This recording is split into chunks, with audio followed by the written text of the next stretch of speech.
Hi, this is Shannon Port, and welcome to the Art of the Feminine podcast. We are streaming live today on Tuesday, February 26th. Hi, this is Shannon Port, and welcome to the Art of the Feminine podcast. We are streaming live today on Tuesday, February 26th. Hi, this is Shannon Port, and welcome to the Art of the Feminine podcast. We are streaming live today on Tuesday. I'm not sure what's happening. February 26th. Hi, this is Shannon Port, and welcome to the Art of the Feminine podcast. All right.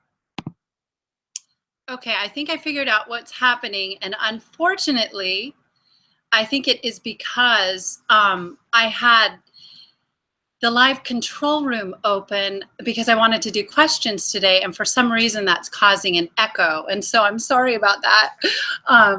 It took me a minute. I'm kind of technological savvy, but I had to kind of figure out what was happening there. So it looks like we have cleared the echo, and so welcome to the podcast. It's you heard the date about 10 times if that was streaming for you. Today we are here to talk about the Pisces new moon solar eclipse that is happening on February 26th. And so just in about five days from today, that eclipse is going to be taking place. And so the title for this podcast is Healing Deception and Betrayal of the Human Heart. And so I'm so sorry that it looks like I won't be able to do live questions.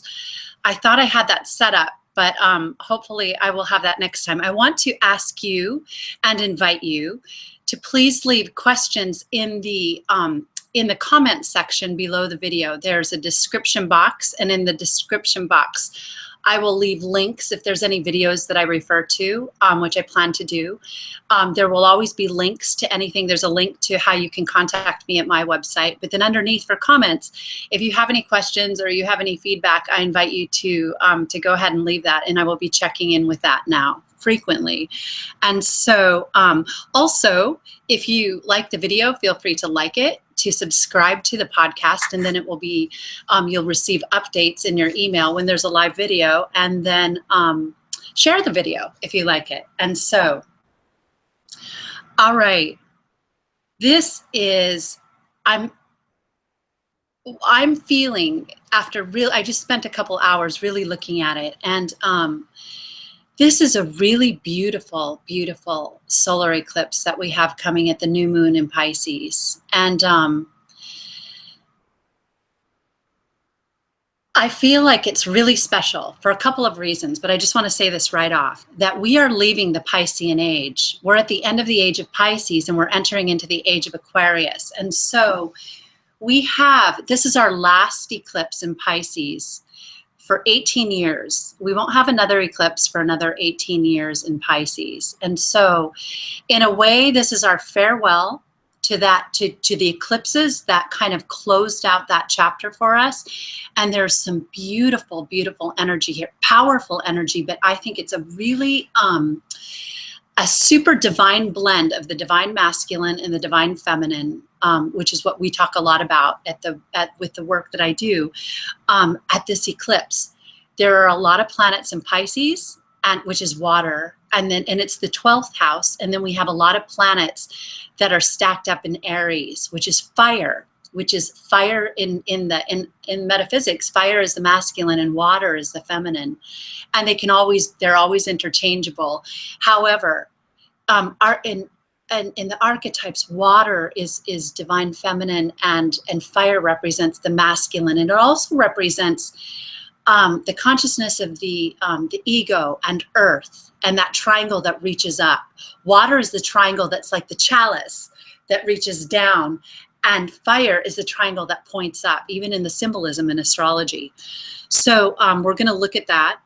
I organized this, and I'll tell you where we're going before just so you have an idea.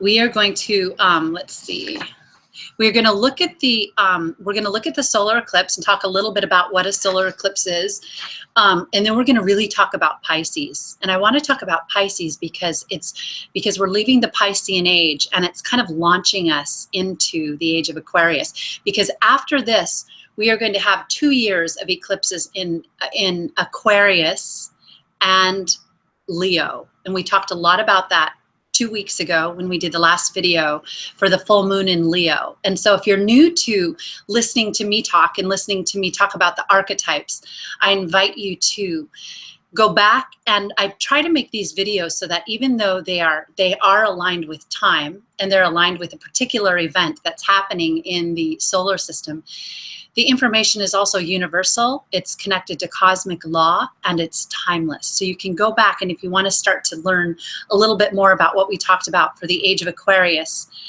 and how that axis of Leo and Aquarius is very powerful. We talked a lot about it 2 weeks ago, the last video. So we'll look at Pisces. We're going to really look at the archetypes of Pisces and what that means for our consciousness and what this last solar eclipse means. And then I'm going to try to take a really thorough look at the planets and the alignments and what's happening. I wrote them down this week, so I hopefully won't miss any. We're good. There's some big ones, and these came in, and there's the archetypes started dancing all over the place as I looked at them. And so there's a lot to tell. There's a lot of mystery to come through. After we look at those alignments, I want to talk a lot about, I want to focus on what it means, because I don't like to use heavy negative titles. However, talking about deception and the betrayal of the human heart, which is really the breaking of the human heart, is very, very important at this time, because it's what we're healing right now. We're healing what we've been through in the past cycle. We could say 26,000 years in a collective consciousness that we all share. But a lot of that was targeted, a lot of the hard things we faced, and a lot of some of the manipulation and some of the abuse of power was targeted at the heart. And so we're going to take a deep look at what that means and how we heal it and how we disarm it and transmute it, and how we take it and now build it up as power moving forward. And then I want to finish with, and this is something that just kind of came to me today, I want to finish with asking some really potent questions that are meant to stimulate us in how we can use this information to make it practical, to not just have it be some like esoteric like word salad that we're talking about, but to have it be really practical, to how can now I plug myself in and use some of this information to actually create a shift in my life, in my family, in my love relationships, and in the world, because this is a huge time for doing that. And so, all right, this is big. And also, I'll start off by saying the reason I find this to be so beautiful is that Saturn is aligned with the galactic womb, the heart and the womb of the Divine Mother. Saturn is at 26 degrees Sagittarius, which marks the womb of the Great Mother for our system. And so Saturn is right there with her, aligned with her, and in her. And Saturn, as we know, and most everybody knows, is a great teacher with a capital T, and it makes us masters. When we have Saturn strong in our chart, if we don't succumb to all of the pain and the suffering that we have to go through, it will make us a master, because Saturn teaches us through, it teaches us really how we bring things into form through our own thoughts, our words, and our actions. When we have Saturn heavy in our chart, we have to face it. If you have a heavy Saturn in your chart, it's a lifetime where there's no other way around it. You will have to be accountable for everything. You won't be able to live a frivolous life where you just kind of, fly by the seat of your pants without any contemplation or reflection. If you do, Saturn will get you, and it will take you out, and it will make sure that you come back the next time and decide to be a little more reflective about how you live. So Saturn is right there receiving a download from the Cosmic Mother and helping us, teaching us as a humanity how we can bring these waves that are coming through, that are coming through the sun, that are coming from the sun behind the sun, which is really it's intelligence, it's wisdom, it's the light of our divine mind, which is fertilizing the earth so that we can rise up out of the density of 3D consciousness, where we're pretty much locked in if we don't wake up from our third chakra down. We're living the life of the triangle only, which is fire, which becomes the ego, which burns us up. There's a lot of play going around. There's a lot of war, a lot of greed, a lot of misuse of sexual energy, a lot of power struggles, a lot of ego battles. That's all fire. That's what we get when we get the ego alone, detached from the higher wisdom. But in this age, we're receiving tremendous amount of influx of this energy. And so Saturn is there to help us right now. So at this eclipse, as we say goodbye to Pisces and welcome in the age of Aquarius with the next 2 years of eclipses.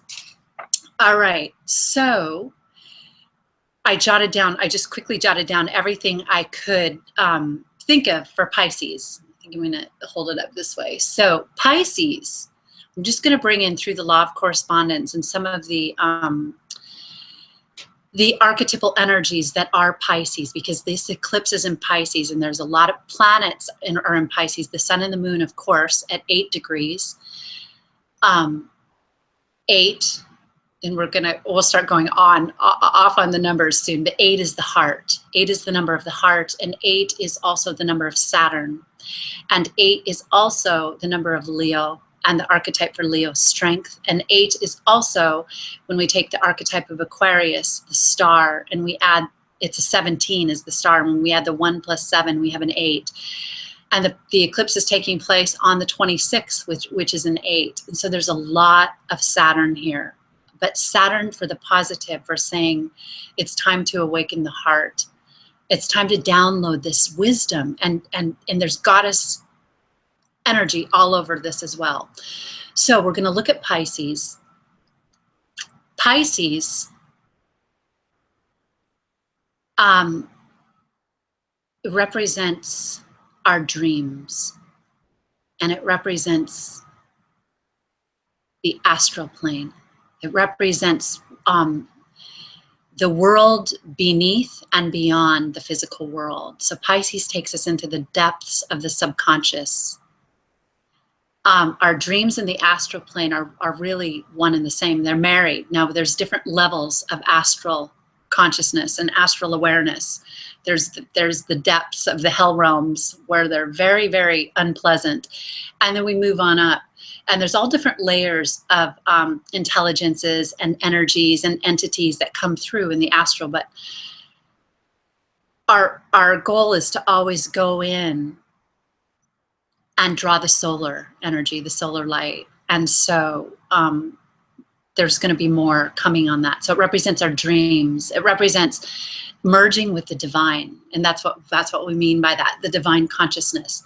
It represents creativity of the highest order.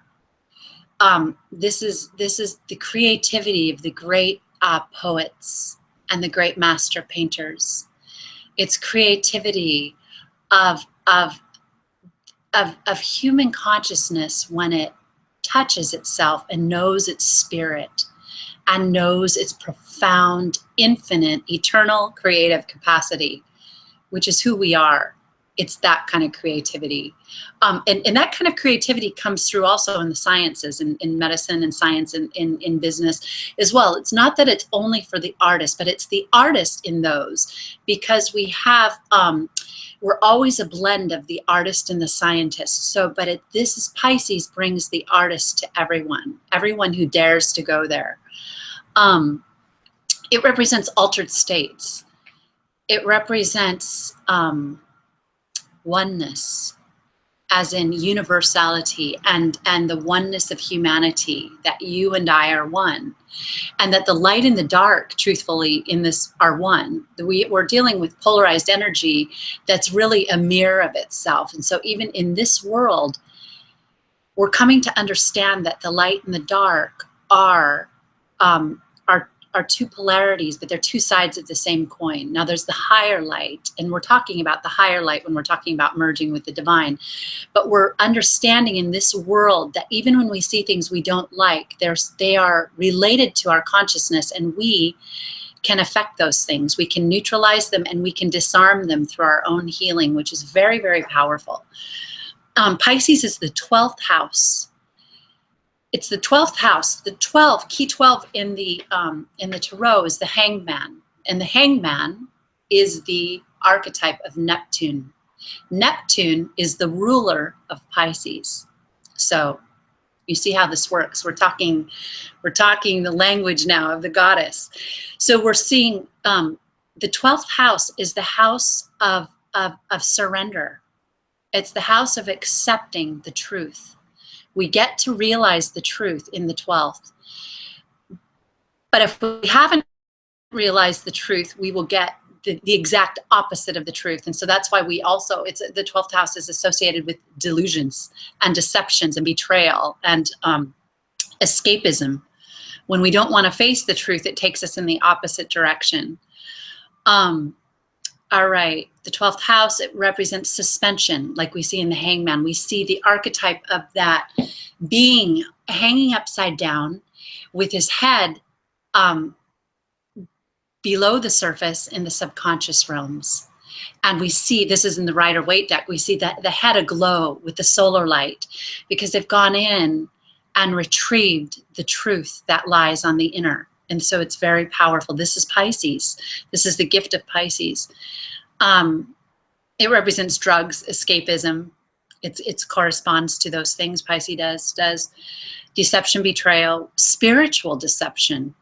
So Pisces also can represent the false guru or the false spiritual teacher, the one that's out to get you, the one that's out to fool you, manipulate you, the one that's out to use people and for their sexuality, or that wants to be a rock star. That kind of spiritual guru is ruled by Pisces. It's this disillusionment and illusions based on a kind of a pretend spiritual charisma that can be used to manipulate people. We see that in the world, but it's very important to know that we also have very real teachers in our world that have a lot of integrity and that are here to work with us. There are very real gurus in certain traditions, very real spiritual teachers, very real teachers in all of the arts and sciences. A teacher is someone who has mastered something and then goes back to help those that are just right there, getting ready, going for the same kind of thing. So someone who has already taken an initiation and really lived something and gained the fruits of that can be of a high value to an initiate, to someone who's on the path. And that's a whole nother, there's a depth of many layers of information on that. But just to know that although we have spiritual deception, we also have spiritual truth. And there are special times in our life when we attract someone that will share something with us. Of course, most of those people will still be human, because if you're in this world, you'll still have your human elements, but it doesn't mean that we can't partake of the wisdom, because our world is about sharing. And we'll see this as we enter the age of Aquarius. We're entering into a time that is about brotherhood and sisterhood. So it's about sharing, it's about the family, and it's about friendship. And so we're going to be seeing more and more sharing of information and people turning to help those who are around them. We'll see people gathering around to share wisdom and to celebrate differences, to celebrate quirks and uniqueness. Because there's very many different kinds of ideologies in our world and belief systems that are meant to coexist. We're meant to not be so triggered by other people's belief systems, but hopefully we can allow people to experience what they need to experience and learn without hurting or trying to turn on other people, which is what we have seen in the past. In the Piscean age, there was a lot of that. Represents Pisces, so Pisces is also about enlightenment. We said poetry, the motion pictures, the cinema. You know, Hollywood is has a lot of Pisces because it's a lot of Neptune energy. Neptune is the crown on the tree of life. It's Keter. It's the first Sephiroth, and it's the will to will. And I see it as the emanation of the pleroma. It's the emanation of the heart of the mother. This energy that bridges the descent into matter with the original divine source of love and wisdom that's available to all. But it's just that we have to bridge the gap between the higher mind and the lower physical reality. Oh, and it goes on and on. There's key 18. Key 18 is Pisces. Key 18 is the moon. And it's the dark side of the moon because key 18 represents what's hidden. And that's very much about Pisces. What has been hidden? Hidden power. And this will all be kind of coming in as we talk more. So Pisces, I see also, this came in pretty strong, innocence. That there's a kind of innocence. Pisces is the innocent one, the one that's innocent and receives from the divine flow of life. Because you have to surrender and accept in order to receive. Our world has been so much about being emissive and being filled with fire and going for it and fighting for what we want and conquering others and achieving in science, achieving in medicine, and achieving in this. But in reality, when we awaken truly our divine feminine in both men and women, this means the ability to receive. We are going to understand that achieving is great, but there are greater and greater ways to receive support and to receive abundance. I'm looking out on my special property, my connection with nature, and as I've been sitting with her a lot lately, and the seasons are changing. Here, there's no leaves on the tree. It's very dry. We're coming out of winter, and it's starting to get nice. But I can see all the way back into the forest because there's no leaves on the tree, so I can see all the animals, what they're doing. Whereas when it's summer, this is again the dark side of the moon. When it's summer and everything is lush and beautiful, and it's so exotic and hypnotizing, and it almost puts you in a state of such bliss that you don't realize that there's something going on back behind the beauty of it all.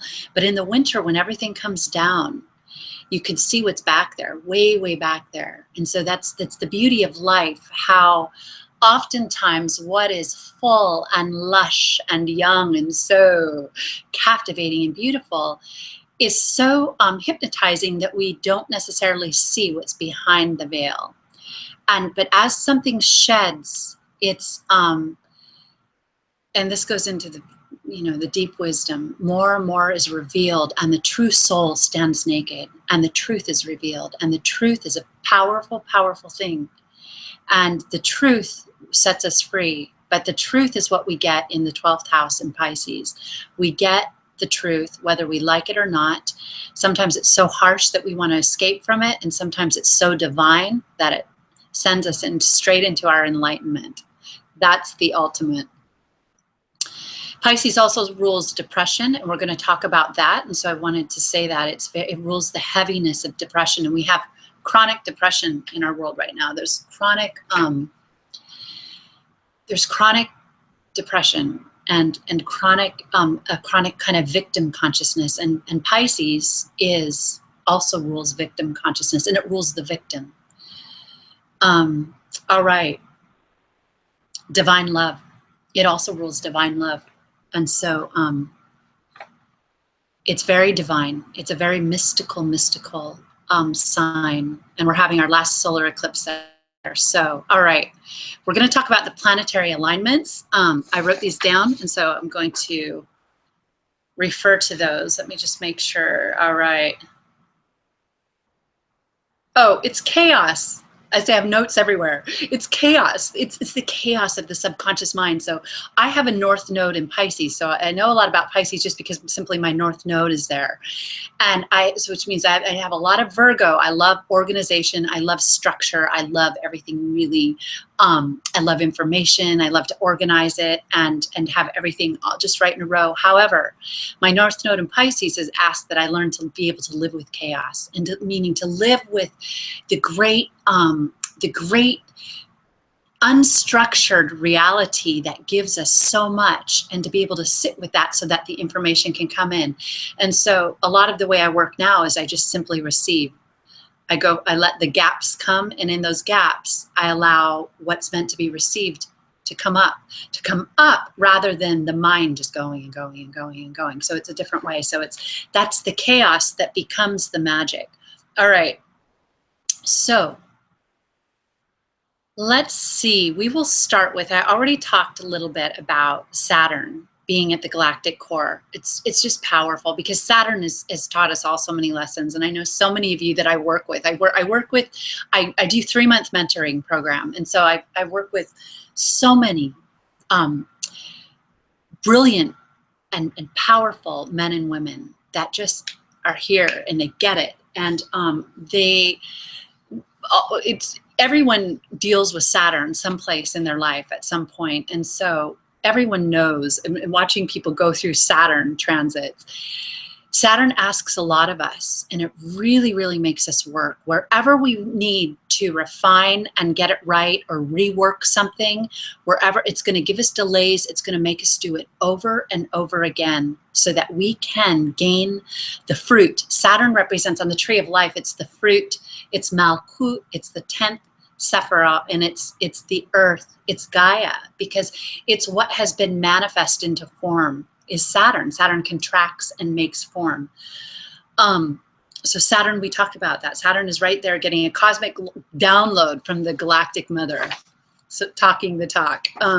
She's right there with the womb and the heart and receiving this energy to help us bring it into form.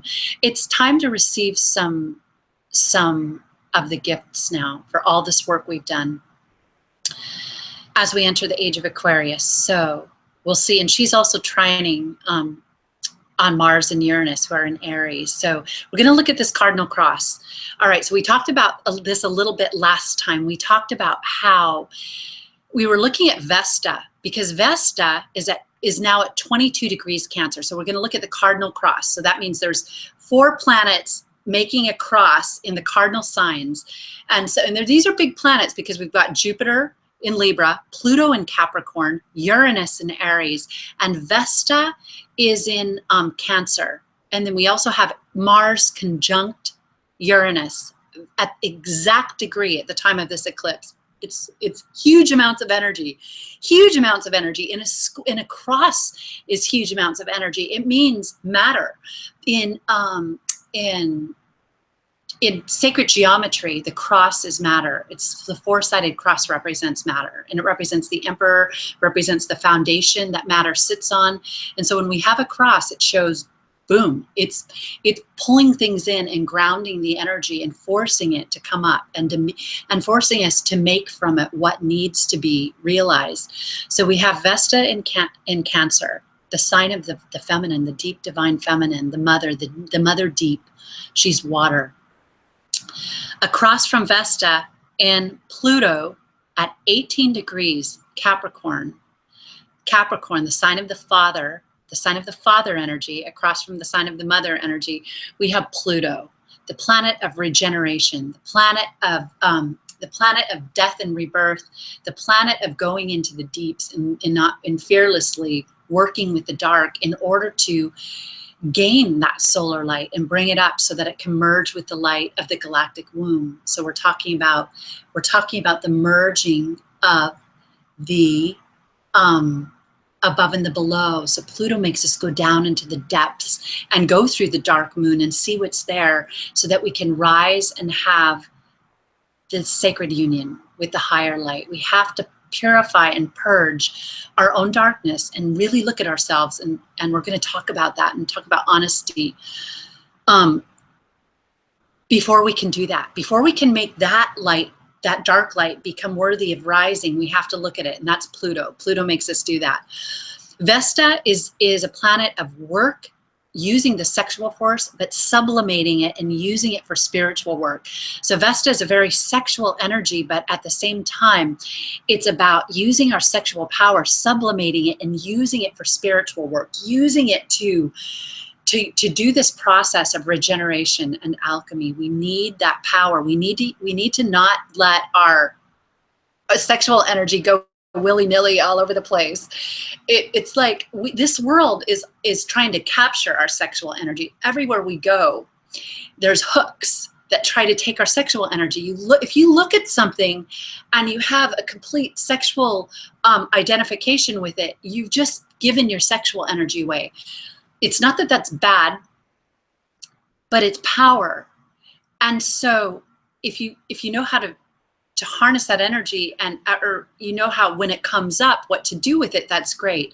But if it always just goes down the same drain, it's not being used for the highest practice. Eventually we all get there, but it's not. There comes a time when we have to understand part of the work in spiritual work is having discipline at certain times and knowing when to say yes to something, when to say no, I'm going to use it this way. Vesta is about that. She's this goddess energy that's saying, and she's in the Divine Mother, Cancer right now, opposite Pluto. Pluto and Vesta, that's a lot of energy for sublimating and the new human sexual paradigm. I did a whole year of podcasts on the new human sexual paradigm in 2015. They're all on this channel.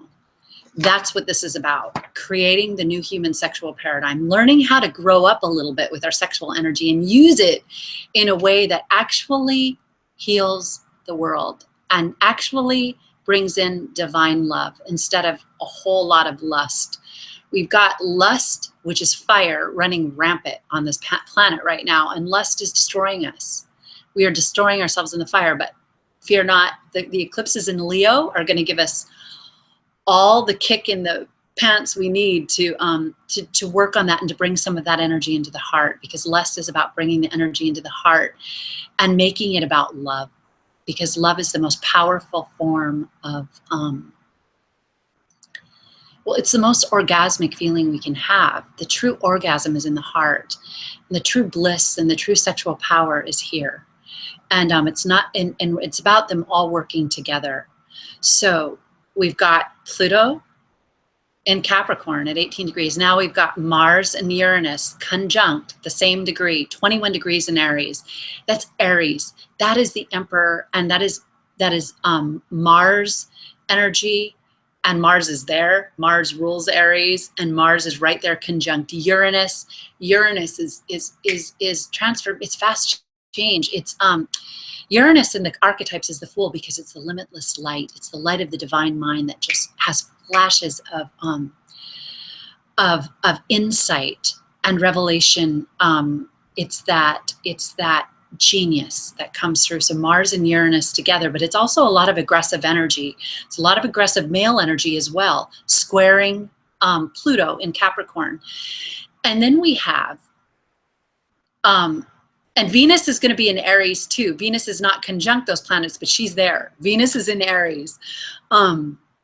She's in that male sign. So, and she's getting ready to go, she's getting ready to retrograde. I'm going to do an entire video on the Venus retrograde next week, because that's big too. So, and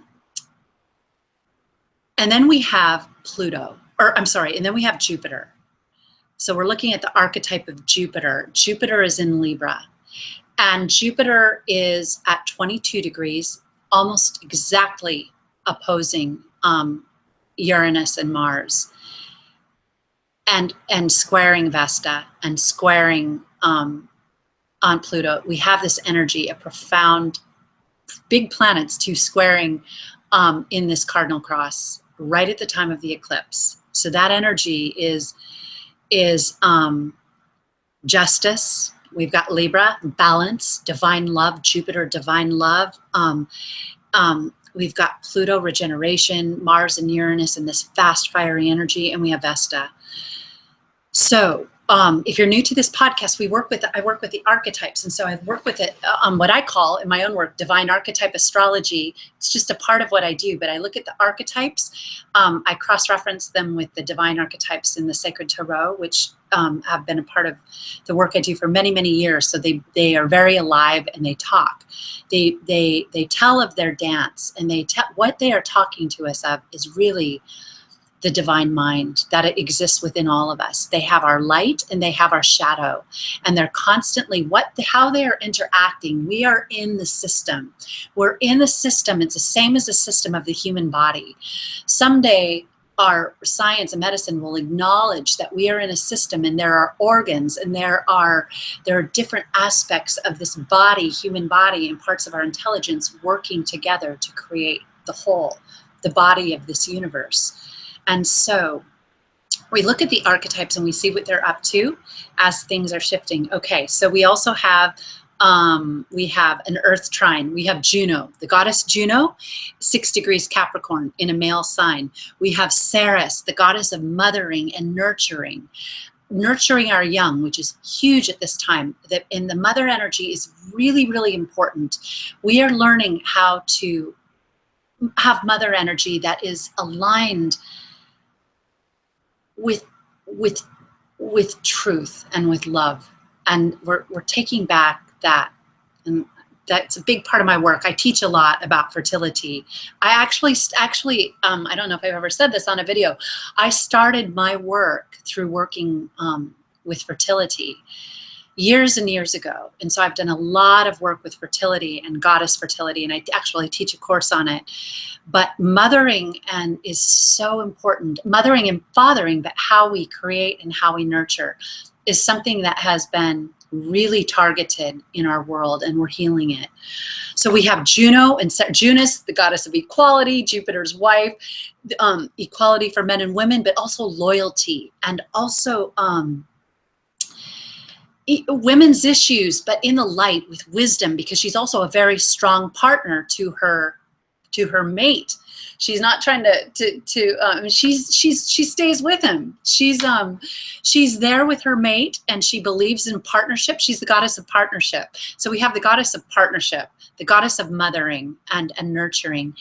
Trining, and Ceres is at 6 degrees Taurus, which is the sign of the divine, of our planet. It's a sign of the Earth Mother, of Gaia. And so Ceres is there in Taurus at 6 degrees.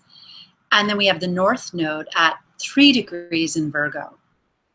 So we have Juno and Ceres trining in an Earth trine, the North Node. So the North Node is our north.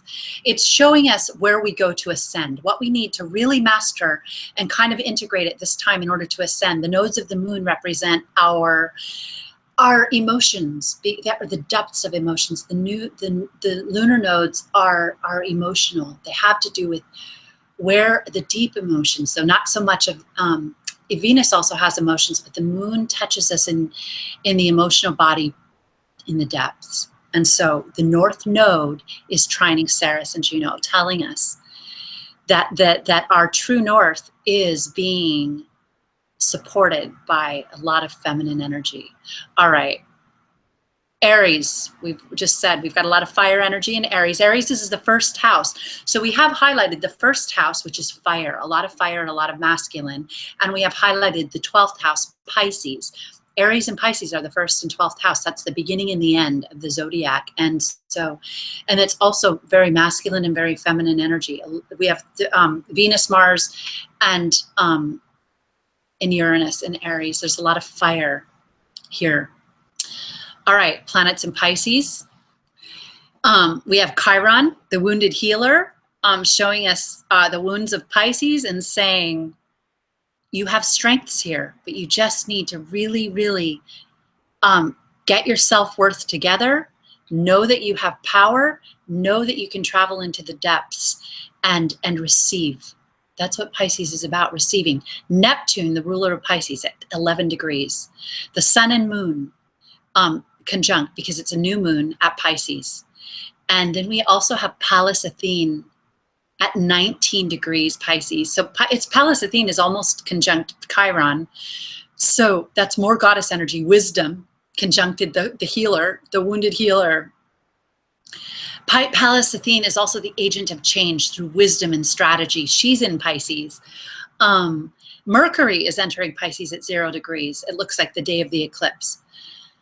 So we have Mercury, Pallas, Sun and Moon, Neptune and Chiron all in Pisces. That's big because the eclipse is in Pisces and it's the last eclipse. All right, so that's a lot of intellectual data and information, but I wanted to go over that to show that we have this Earth trine, we have this cardinal cross, we have a lot of planets in water, a lot of planets in fire. It's a good equal balance of masculine and feminine, and we have Saturn at the galactic womb.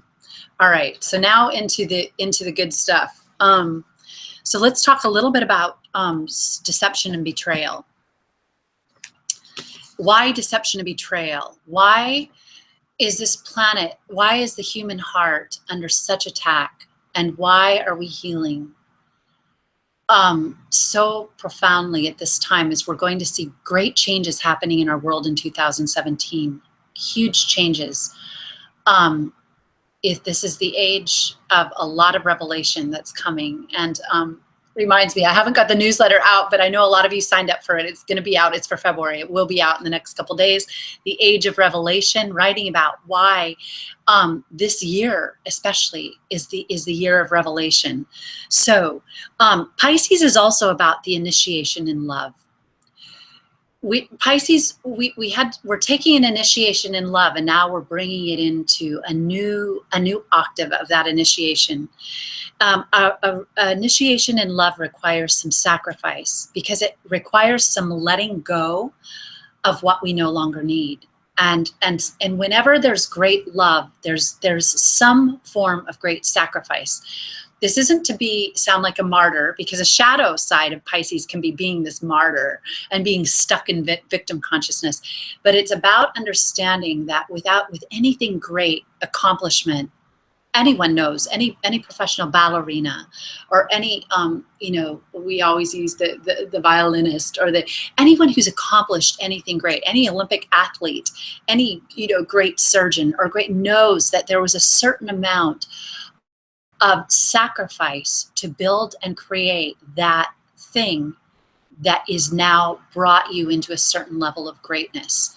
Whether you're a performer, whether you're a technician, whether you own a great business, whether you're a teacher, everyone knows that in order to teach something, and I can say this for myself, you have to learn a lot, because in order to pass something on with any kind of authenticity, you have to have gone through some things. And so, which humbles you. And that's Pisces as well. When you go through the lessons, you become humble, because you know what pain is. Once you've suffered, once the human heart has felt and cried tears, if we don't harden from it, we can become profound teachers, because we can pass there's always the next group coming in that could benefit from the compassion and warmth and love of someone who has gone through what they are currently going through. So why we gain the higher understanding. So why deception, and why betrayal? Why so much? So we're going to talk a little bit about the dynamics and the mechanics of betrayal and deception. So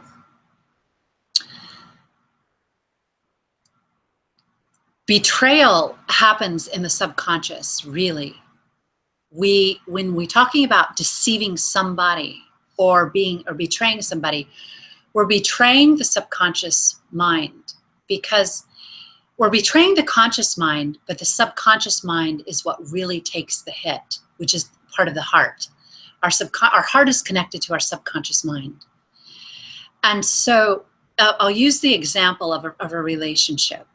When two people come together and they build a foundation of love, when they make a commitment with each other and they form a divine partnership, the foundation of a relationship is honesty. In order to have a true sharing of the heart, it's absolutely crucial to be honest about who you are, about what you want, and about what kind of commitment you're capable of making, and about how you will live up to it, what your loyalty is, what you're able to give and where may be your weaknesses. So we have to be really honest. So using relationships as an example, if one person then decides to betray the other or to do something behind their back that they absolutely know would be hurtful to the person if they were to do it transparently, or either it would be hurtful, or the person would say, this is a deal breaker. I'm sorry, I love you, but I'm not able to be here if this is the way you want to carry on. It's just not part of what I'm capable of being a part of. And so this person knows that their partner would not stay, it'd be a deal breaker, or they know that it would really hurt them, so they do it behind their back. Let's see, they go about and start a relationship, a relationship with another person while they're still holding relationship with their original partner. So they may think that they are, because the person doesn't know, the person's just behaving as they normally would behave. Because after all, even if I'm carrying on with somebody else, my partner doesn't know that. So they still owe it to me to treat me in a certain way. They still owe it to me to act upon our agreement and our commitment, because they don't know that I have something else going. So why should they treat me in any other way? Here's where the subconscious mind comes in. And it's very, very powerful that you can never really lie to somebody, because we're connected in the subconscious mind, especially if we're in a love relationship where the heart is involved, or where we're interchanging with someone. So when we do that, the person might not know up here, but they know in every part of their body. They know in their heart, they know even in their sexuality, they know in the depths and the recesses of their mind, in that Piscean dark moon, and they start to respond to it. And if they don't want to, most of what happens in this world is we're in denial. We don't want to know the truth because the truth hurts. And so if somebody's hurting us, if we were fully awake, we can pick up on it. We know, because we're meant to be able to be transparent with each other. We're meant to not lie to each other, and we're meant to not lie to ourselves. And so if we're fully awake and we're really with it, which takes a lot of diligence and discipline, we know, we can sense it. And most of the time we do sense it. If you've ever been in a relationship where someone was cheating on you or you know what's going on. You feel crazy. You start to act like, I know something's going on. And then the person, of course, usually is no, you're crazy, you're nuts, this isn't happening. And it makes the dark side start to generate within you. This is how we get into dysfunction with other people and in relationships. And this is what we have in our world on the mass scale.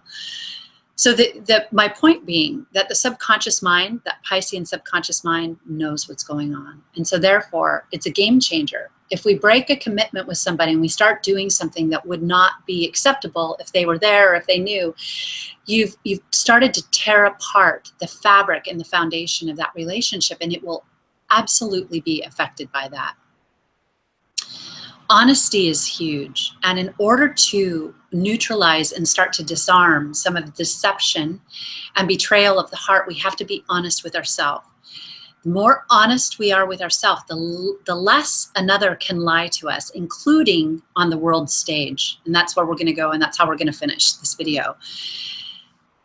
Healing is always our goal, and relationships are powerful because they teach us about healing, and they teach us about transparency, commitment, honesty, sacrifice. All of those things are valid in relationships. They teach us about what's hidden, because if our partner's hiding something, perhaps we are hiding something too. And so let's go back to this example of where there's dishonesty happening. In the dream world, these two individuals are talking it out, and they're upset with each other. And you can be sure that on the level of the astral, where nothing is, on one reality, everything is seen. It goes beyond time and space, and it's known. Those two souls are having a huge discussion and about what is really taking place and about what they're going to do about it. Our goal is to be able to not have separation between the subconscious and the conscious, to understand that they work together. It's our masculine and feminine. So So now let's look at what's going on in the world. The world is a relationship. We are all in relationship to the powers that be. We are all in relationship to the media, because we all have to interface with it on some level. We're all in relationship with social media. We're all in relationship with materialism and with the whole reality of being in a material world and being sold. We're all in relationship with the five senses, because it's the five senses that hold us in this world.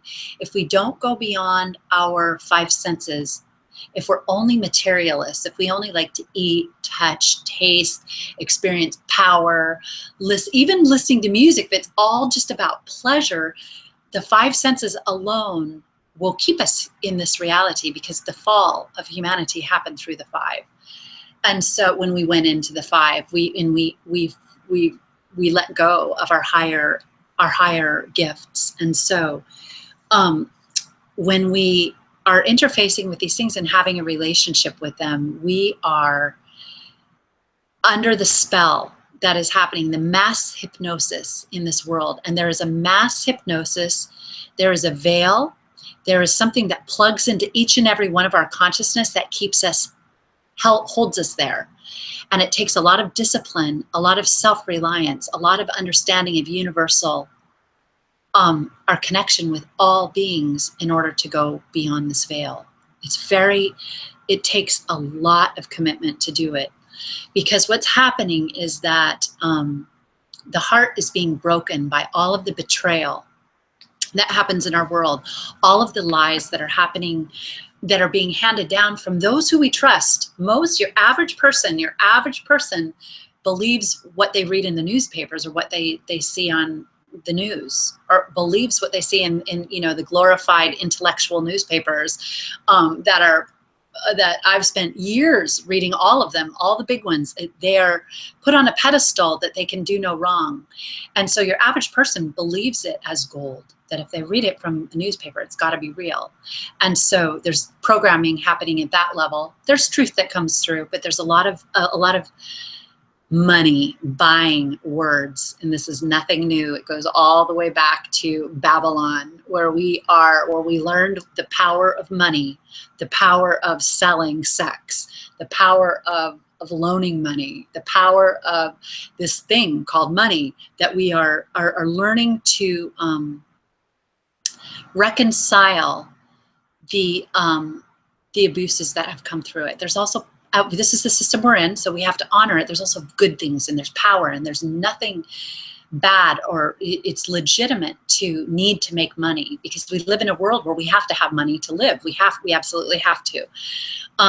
However, there's a shadow side. So the heart is broken through these lies, because the heart needs to believe.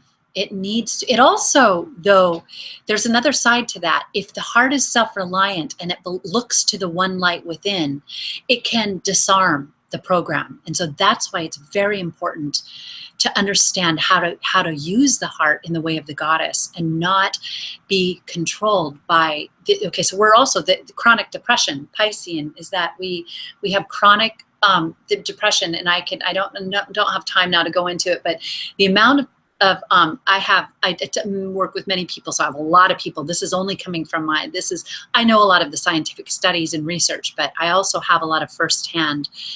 I know from a lot of the teenagers I talk to today that many of them say they do not have friends that are not on 2 to 3 antidepressants, or some kind of, something for ADD, or something for depression, and something for, so many children will tell you that they don't have a friend that is not taking something for a depression, or for ADD, or in all of those things that go. There's many more reasons to be taking pharmaceuticals, and there's very legitimate reasons to be taking them. So all I'm pointing out here is that we are in an age where, when I was in high school, I didn't know anybody. Now, it's true, maybe depression was not diagnosed in the same way. It wasn't. However, we considered problems just growing up. I mean, back then, if you were having problems with your mom and dad, or with school, it was adolescence. You were growing up and you were learning about life, and there was a kind of a different way of relating to problems. There was still lots of dysfunction. However, you didn't know everybody taking pharmaceutical drugs. Also, what I've heard from a lot of kids, and a lot of these kids go to very privileged schools as well, where they have all the resources in the world to have their needs met, but many of these children taking drugs are taking pharmaceuticals, which can have profound effects, are mixing them with recreational drugs and alcohol regularly. So now this isn't everyone, and this is I'm just mentioning this because it goes along with the archetype of this depression that has come into the world. It's the depression of the human heart, and of course it's affected all of our nervous systems and the way we're wired, because we have all this stimulus, we have all this stimuli, we have all this information, and much of it not truth. It's not of a quality of truth. So it's so important to work with our kids and to turn them on to how they can get their own information. There's nothing more empowering for a child than to understand that there are many different places to go. The old-fashioned way, there are books, meditation, doing their own studies and their own surveys. And when they do that, kids are smart. They come out of it quickly. They're also very easily manipulated, but once you get them thinking, they have easy access because they're closer to their innocence. The younger you are, the closer you are to your innocence, and they can go back to that innocence and receive in that Pisces way much more easily than as we get older and have been through so much. If we haven't done our spiritual work, it's harder. All right, so this is going to continue into the next one because I don't want to go too much longer than an hour. It gets too long. So I'm going to go kind of quick with these things, but there is deception. We've talked about that. We talked about that a lot. The law of suggestion. Look at the last video for everything on deception and how consciousness is manipulated. So we also have the breaking of the human heart, the collective, the abuse of children. I talk about that a lot because it's a huge part of my work at Art of the Feminine, working with child trafficking, working with healing pedophilia, and with the collective parasites that have really lodged into the human consciousness. But that's huge because it's the biggest thing in the world right now, aside from war and killing, is that the attack on children is the attack on innocence. And collectively, it goes back to that subconscious relationship. You might not be seeing it, but if you live in this world, you know it's happening because your subconscious mind knows it's happening. That means everything you're doing in your life is affected by it. There's an epidemic that has just grown and grown and grown with the abuse of children, but it's starting to come out. It's going to come out. It's going to continue, and we're going to heal it. So it's good. Trolling is another way. It's an attack. I say trolling because social media, YouTube, all of this kind of thing we see, trolling, but also just interacting in hateful ways in comments. That is an attack on the human heart, and much of this is generated on purpose. Some of it is just the disease of humans becoming so angry and enraged that they constantly now have lost all quality of communication, which is big, and that will come in more in future videos. It's a big part of the work that I do. So I want to end with the questions, but I wanted to say the ways the human heart has been broken is through betrayal. And it's important for us now to have enough discipline, enough self-reliance, and enough understanding of oneness to be able to disarm the dark. So now we're going to get into the last of this. If you are honest with yourself, the more honest you are as an individual, the more you're not afraid to look at yourself and really, really ask the questions. Really, really look at yourself. Not in a self-righteous way, but in a very humble way. And know, because there's a lot of therapy and stuff is glamorized. It becomes self-righteous to know your patterns or to know your issues. But I'm talking about going into the quiet where nobody else realizes you're doing this work, and really, really understand what pattern you're carrying. Understand where you fall a victim or where you're manipulated, where your pattern gets you every time. Know it, love it, but be honest about it.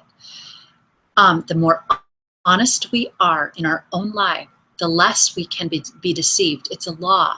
Collectively, humanity is lying to itself and is afraid to see the truth. And so we create all these heady, intellectual ways of viewing the world that deny us the depths of the heart. We have to go, it's great to use our intellect, but we have to go into the heart and apply. Pisces is also the Christ energy and all of those art that fall under the archetype of the Christic force. Compassion, forgiveness, acceptance, understanding that the other is you. All these teachings the teachings are here on our planet. We are not without the teachings. They're here. We know we have the key to unlock the door. We just need to use it. So the more honest we are, the more we disarm the dark and we can see through it. And the thing is a lot of people can see through it.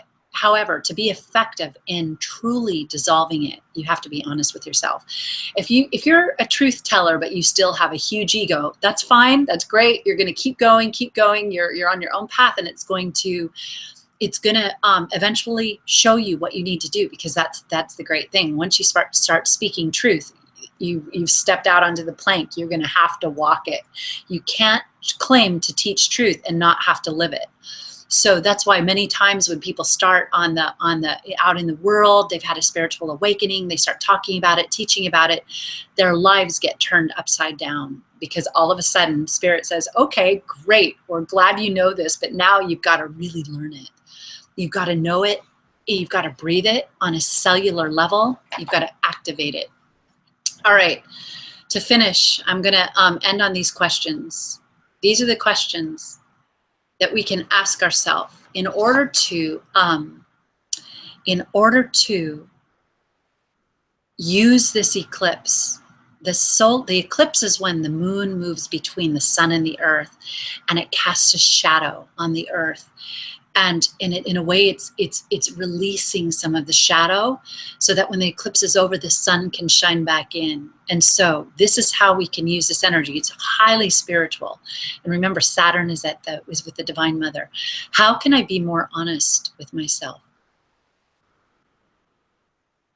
Take some time in quiet and ask yourself, how can I really be honest about who I am, about what my words, my thoughts, and my interactions are?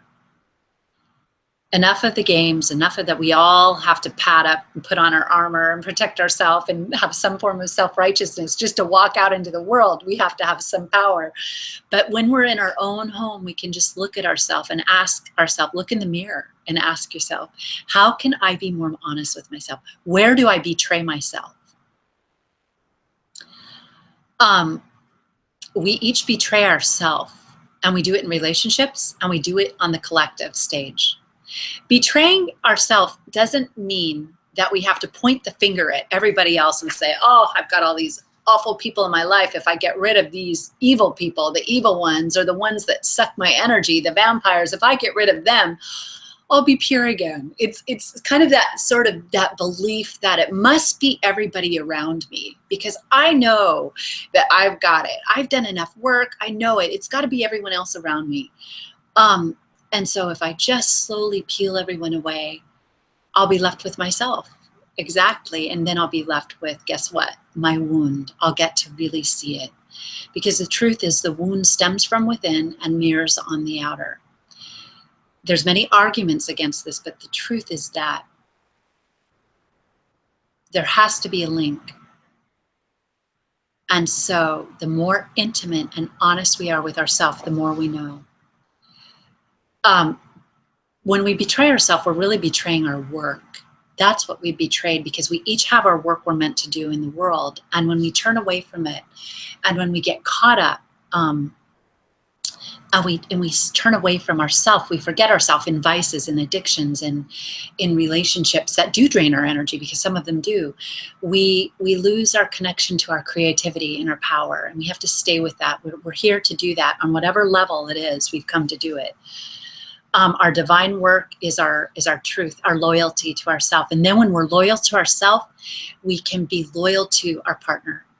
We have to be loyal to ourselves to be loyal to partners. Oftentimes in partnerships, when one person is not being loyal, it's because they're not really committed to their work with a capital W. Being committed to your work makes you appreciate the quality of what is in your life so much. Okay, what is the deepest wound of my heart and how do I see it mirrored in my life? And that goes back to the question before. What is your wound? What is it? Know it. Be familiar with it. Touch it, taste it, see it, draw it, paint it. And then ask yourself, why? Why did I mirror this? Why did I mirror this? And then make the connection and see it, and it will dissolve. It will start to become power for you. It will be that suspension of the hangman. It will be the power of the dark moon, the dark subconscious, where pain becomes pleasure, where our darkest secrets become our greatest powers. So how does my own betrayal and deception come back to fool me, deceive me, hurt me, undermine my power, and create dysfunction in my life? How does my healed perception create beauty in every breath, in every moment? Our power to heal is based on honesty, and that is what I want to leave on the final note of this Pisces new moon solar eclipse. Make an intention. Super new moon. It's a super new moon. When it's an eclipse, it means the power to have the super intention is huge because it's an eclipse new moon. It's in Pisces. You're saying goodbye to that deception. It doesn't mean, so I also want to be really clear that this is coming through my lens. Obviously, there's many, many things that can be added to it. I couldn't possibly get everything in this video. However, we'll still meet the dark when we're healed. It doesn't mean that we won't be challenged or we'll have initiations as long as we're in creation. Initiations and challenges and creativity will never stop, and it's not meant to. So we'll still be faced with the dark even when we've healed that mirror. And sometimes after we've healed it, it comes back and you're like, no, I'm going to say no this time. It'll come back to test us to see if we really graduated from that particular lesson. And when we have, that's when we can look that wound in the face as it's mirrored through the outer person. And that could be mean through the archons. It can mean through the dark forces. It can mean through the government. It can mean through the president. It can mean through anyone. Once it's been acknowledged within and really healed, we can look at the dark with compassion and understand what is the true meaning of there being dark in this world. It will change our entire reality overnight. And it will give us a certain wisdom that others around us might not yet have. So in some ways it isolates us because once we've seen certain things, sometimes we're waiting for our friends to kind of have the experiences that unlock that power. It doesn't mean we'll all be the same or that they're going to have the experience that you have, but it means one thing: freedom and liberation. And that is what true sacrifice of Pisces ultimately brings: freedom, liberation of the Aquarian age, a brotherhood and sisterhood of love, friendship, creativity, technology, of a whole new kind of energy in this world where the heart becomes noble, where Leo and Aquarius on the axis, where the heart in Leo becomes noble again. The noble heart. And so thank you for joining me today. Once again, I invite you to leave comments in the comment section. If there's any questions or comments or feedback or anything I might mention in the next video, make sure to leave it. I'm going to find out why we had the echo at the beginning. And so hopefully I won't have it next time and I can do the live chat room. And so that's it. Have a wonderful, wonderful new moon solar eclipse on February 26th. And until next time, until we meet again,